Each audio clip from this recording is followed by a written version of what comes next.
வணக்கம். சென்னை துறைமுக நிர்வாக அலுவலகத்திற்கு முன்பாக தர்ணா போராட்டம் நடைபெற்றது.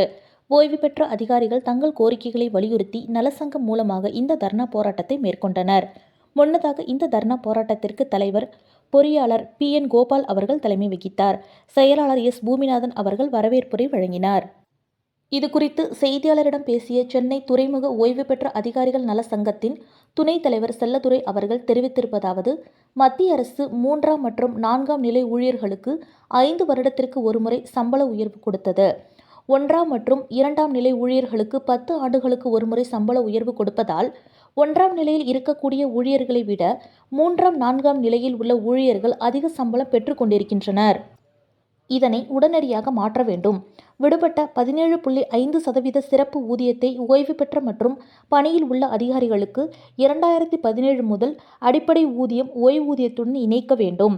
இந்த கோரிக்கைகளை பல ஆண்டுகளாக IPA மற்றும் அமைச்சகத்தில் நிலுவையில் உள்ளது. இதனை உடனடியாக நிறைவேற்ற வேண்டும்.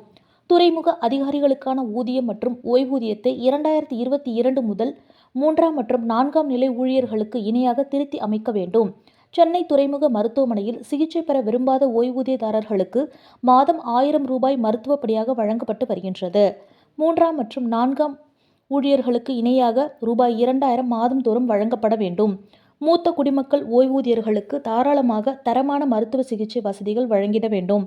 கொரோனா காலத்தில் முடக்கப்பட்ட அகவிலைப்படியை 3ஆம் மற்றும் 4ஆம் நிலை ஊழியர்களுக்கு வழங்கும் போது எங்களுக்கும் வழங்க வேண்டும் என்பன உள்ளிட்ட கோரிக்கைகளை வலியுறுத்தி பேசினார்.